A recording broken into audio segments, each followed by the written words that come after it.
Hey guys, CarStudio72 here. So, just got up early and drove up a couple hours north of where I live to pick up some used H&R Sport springs. So, I kind of gotten a hair up my butt about doing, messing with the rear rake of my car. The kit that comes for the 4Motion wagon, the sport wagon, it's the same kit for the all-track. It really sits the back up. It doesn't lower the back much more than, I don't know, maybe 3/4 of an inch, a half an inch. It doesn't lower it much. And on a wagon, that's not always a bad thing because I can load my car up with lots of stuff and it doesn't bottom out or anything. It just kind of levels it. But I do think that I have significant positive rake, and I think it causes an issue with effectively the roll center of the back, and it causes the car to oversteer sometimes. In the last autocross, I spun out 3 times. And I mean, of course, that's me driving it that way. But I think this car tends to rotate a lot, and actually maybe a little more than it needs to, which is strange for a car like this. Usually everybody talks about understeer, but I want to at least attempt to lower the back, I don't know, another half an inch. I want some positive rake, but I want it to be slightly lower than it is now. And I did, without buying coilovers. I mean, look, I know coilovers, the point of them is to be able to get the ride height right. I just don't really want to drop a couple grand on coilovers right now for this car, not when I've really been pretty successful with just a H&R Sport springs and Bilstein V8 setup. I mean, the suspension is fine for track use or whatever. So I looked at, basically I bought a set of MK8 Golf R H&R Sport springs, because the rears of those look like they probably will do what I want. They're not as long as what I have, and that's probably enough to deal with. The MK8 Golf R weighs almost 100 pounds more than my Sportwagon, so I'm thinking it lowers a stock MK8 R, what I can find, the ride height, center rear axle to fender lip, is about 14.5 inches. It's supposed to lower it 1 inch, so that would be a 13.5 inch center to fender lip ride height, and that's about what I want. I bought some, so I purchased the new one-time use bolts. So there's 3 on each side, one for the sway bar end link, one for the shock, and one for the spindle. And I bought the Mark II TT, the upper spring pad that people buy, the reverse rake fixer pad. So I think between the pad and these springs, I'm going to try them without the pad and see if it does what I think. If it doesn't, I'll just add the pad in. But I'm pretty sure I can get these things to be about a half an inch lower than I am now. Maybe even a little more than that. And that might be just perfect. So we'll try a set of used springs. I mean, I paid 120 bucks for them. The guy only had them on the car a few months. He said it was just too rough of a ride for him. You know, it's all subjective. I have no idea. I don't find that my car rides rough, but I'm not that low, and maybe on the R these lower it a lot. I just don't know. So anyway, for 120 bucks I drove a couple hours. That's pretty cheap for a set of basically unused, you know, barely used springs.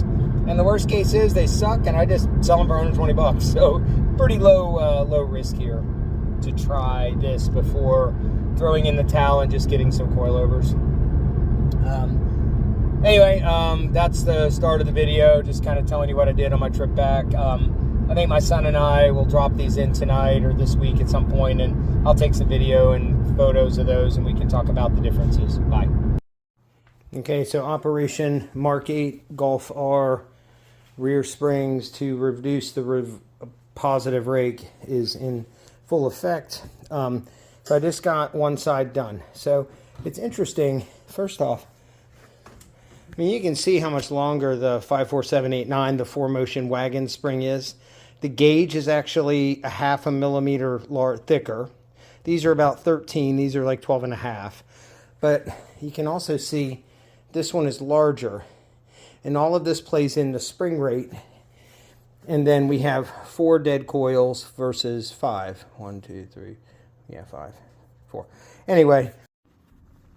All right, a bit about lowering springs in general. These are the ones that I took out and replaced with the MK8 Golf R. So this is the MK7 all-wheel drive wagon spring for the rear. couple things about these. All right, first off, generally lowering springs are going to be similar length to factory. I don't have my factory springs anymore. They were a little longer. The Golf R springs I replaced it with are shorter than this. So the point is simply that they're not super short springs like you get real true race springs, linear springs that work on coilovers. Oftentimes are just, you know, that long or something like that. You have to have a spring that's relatively the same length as stock, or it would fall out when you fully extend the suspension. So like you jack up your car and the wheel drops all the way, well, the spring would fall out. So the reason in part that lowering springs are like this is they're, you know, people think lowering, oh, it's shorter. It's actually oftentimes the same length. The lowering part comes from these closely spaced coils, which are called dead coils or helper coils, kind of like a helper spring on a coilover for the same purpose, to give you extension length, but they don't impact the, well, this is what actually lowers your car. So let's talk about that. So these are often referred to as progressive springs. They have more than one rate, but I don't like the term progressive. I just like the term dual rate. There's two linear portions of the spring, this and this. So this is the part you actually ride on, and these compress fully and touch each other when the car's weight is on it. So this is where the lowering comes from. So again, it allows you to have a full-length spring with a couple inches at most of lowering coming from this portion here. Now this portion here that you ride on is higher, has a higher spring rate than your factory rate. I think the factory rate on my Sportwagen, it's maybe 200 pounds per inch. I don't think it was even that much. This is probably like 250 pounds per inch. So it's, you have a higher rate short portion that you ride on, and then you get, maybe this is only like 75 pounds per inch or something, and this is the part that compresses fully as a dead coil section and gives you the lowering you're looking for. That's really how a lowering spring works. There are not too many lowering springs that don't have dead coils, because otherwise you'd have to have a very short linear spring. If you just took your factory spring and you cut a part of it off, you would just bottom out all the time because the rate isn't high enough. So you would have to have a shorter, higher rate spring, and then it would potentially be loose when you were driving, so over certain types of bumps. But anyway, a lot of people talk about, oh, I only want linear lowering springs. They are linear. The part you ride on is a linear spring. This is the part here that gets kind of mixed up as being progressive, because it, as you go from full extension to compression, you increase the rate, but that's not really how it works. These are basically compressed the whole time you're driving, and you're on this part here. So that's how a lowering spring works. I ordered, as part of this little mini project, all new replaceable one-time use hardware. I'm going to put a link in the description to Data Driven MQB. Has a form. You can basically fill it out. It's a checkbox form that will produce basically a buy or a purchase list. It also includes all the torque and stretch numbers. So, you know, these are like torque to 70 Newton meters plus 90 degrees. So you torque it to 70, and then you rotate it an extra 90. So they're one-time use stretch bolts. I realize very few people replace them, but there's a reason why some people's cars don't make any noise and don't have as many problems, because they follow the rules, guys. Just replace the stuff. It's not expensive. All this was like 30 bucks delivered or something from FCP Euro. The dealer price is the same. And guess what, FCP, if I ever do this again, I just send these back and get new ones for free.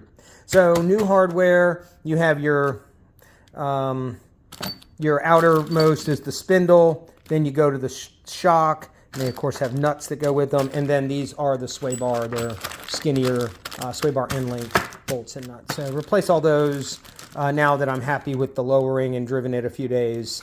So I'll do that. And then the other thing I wanted to comment about that I bought that I'm not going to end up, I think, using is these are the famous Mark II Audi TT upper spring pads. Sometimes these are sold as reverse rake correction pads. Your factory top pad, let's see if I can do it holding the phone. Oops. These go here.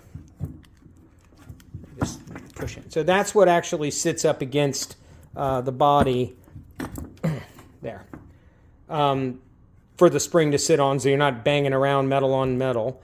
The factory ones are paper thin. They're just really, really thin. They're probably, I don't know, a quarter of this or a third of this. These are a 1/2 inch thick. And so if you don't quite like how the car is sitting and you're using lowering springs, you just put these in and that will correct it by 1/2 inch. But I think I'm good on mine, but I'll keep them. You never know. Maybe you want to mess around. It's a good thing to have. I got these from ECS for like, I don't know, 30 bucks. They're an Audi part. You can see the markings on the back, but that's all they are. They're just a thicker spring pad. So replaceable hardware is going in. I'm not going to use those because my lowering seems to be where I want it. All right, so here are my before and after measurements. You can see on the left side there, that was actually from the floor, which is not the right way to do this when you want to compare to other people, because then your wheel and tire and air pressure and how worn your tires are all play into it. But because this was my car, comparing apples to apples, it was fine. So you can see I started at 25.5 front, 26.5 rear, so 1 inch positive rake difference. But really you're supposed to do this from the center of the axle to the lip so you can compare it to other people. That's the proper way to do it. As the Lord intended it to be done. And so what I end up doing is I take the tape measure to the top of the center cap to the fender lip, and then I measure the cap divided by 2, add it back in, and end up with center to lip original was 13.4 in the front and 14.4 in the rear.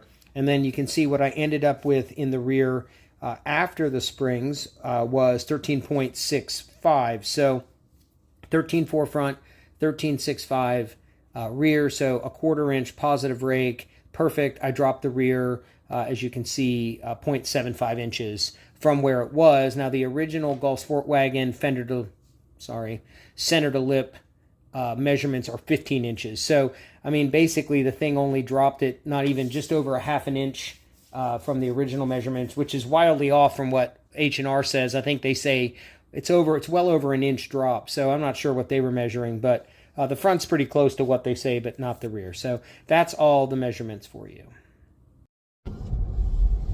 All right, so springs are installed, the MK8 Golf R springs, and I've had it a few days driving it. So finish up the video here with my impressions. So, you know, you can see in the other parts of the video, it lowered it.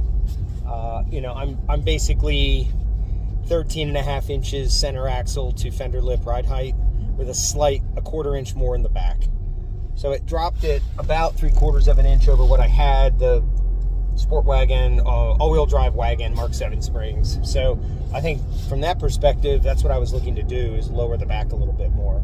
You know, just aesthetically, yeah, but it also should handle a little bit more predictably. That much positive rake, I think, is part of why I've had some code browns on the track and autocrossing spinning and stuff. Maybe I'm wrong, but generally the more rake you have, the looser the back end is. Anyway, so how does it ride? So it rides great. I mean, the spring rate's probably pretty similar. The MK8 R weighs 100 more pounds, so it's probably a little higher just based on the measurements of the springs in the video I showed you. It is firmer. Not bad. And that's probably because I'm lower, and so the lower you go, the firmer it is, because you're probably contacting the joints, the bump stop more. I have the Mark 7 R bump stops in the back, which are like 1/2 inch shorter than the Sportwagen bump stops it came with. So, but I'm closer to it now by 3/4. Well, it's not 3/4 of an inch because of the motion ratio. I'm actually going to measure it. I'll put a zip tie on it and do some measurements, but I'm lower for sure toward the bump stop, so it's probably engaging more, which is not a bad thing. It's a spring, so it just means I always feel like it's a nice progressive end to the stroke. I've driven it on the highway, over speed bumps, dips, bumps. It's fine. It's not bangy or anything. It's just a little lower and a little higher rate, and that's it. So I'll be at VIR in a few weeks with Tidewater Sports Car Club. I'm real curious. That's why I wanted to do it now. I wanted to try it on the track, kind of back to back, since my last event down there in November. We'll see if I can't do a little better lap time. See how it is sending it up the climbing S's, maybe a little faster, a little more stable. I don't know. Maybe it's worse, I'm not sure. So anyway, but I think overall, I would definitely recommend, if you have a Sportwagen or probably even an all-track, if you want to do the lowering spring route with like a cup kit, like Sport Damper, Sport Spring, combination instead of coilovers, I would look at just using the Mark 8 kit, the Mark 8 R kit. I can't imagine the front's any different, just based on H&R's specifications, the weight of the cars, some pictures I've seen online. I bet you the Mark 8 front springs sit just about like these do, because the cars probably weigh almost the same up front. I think most of the weight of the Mark 8 R is in the back with all that additional all-wheel drive stuff they changed. So I'm not going to change my front springs because it's a pain in the ass. But that's what I would do. I would probably just try the Mark 8 kit. It's probably a perfect wagon kit as well. You know, up front, I've mentioned this in other videos, I have these little rubber like cleats I push into my springs that I got on Amazon to give it that little bit of extra progressiveness at the end of the stroke, and they work great. So I don't really want to mess with it. It works fine. I will also say that I've actually never changed the spring. I've changed dampers on this car, but I've never actually done, I've never done the rear springs. I had a shop a shop did my springs originally. The springs in the back are super easy. It's 3 bolts. It's the outermost is the spindle. Then you get to the shock mount, lower shock mount, and then the sway bar end link mount, the lower one. You basically just unbolt those 3, and that's it. You take the wheel off, jack it up, take the wheel off, unbolt those 3. The lower control arm will drop. I put a jack under it, which helped control that drop. And you literally just push the control arm down and pull the spring out. You transfer over the rubber, top and bottom rubber pads to the new spring, making sure you're orienting them correctly, and put it back together with new hardware, the stretch bolts. You can see the description. I've got that list from Data Driven MQB that lists the torque and the torque and the stretch amounts and all that stuff. So you just follow those directions, and that's it. I mean, it took, I don't know, less than, I mean, it's certainly like 30-40 minute job. It's really easy. So it's not like it's a hard thing to mess with. You can do what I did if you already have one of these kits on your car, the 54789 H&R all-wheel drive wagon kit, and you just want to drop the back. Just find a set of used H&R Sport springs for the Mark 8 R. People sell them all the time because they put them on their car and they don't like how it rides, so they take them off and sell them. I mean, I paid 120 bucks for this. Isn't nothing. So anyway, that's it. I like the springs. They ride fantastic. No issues. Later.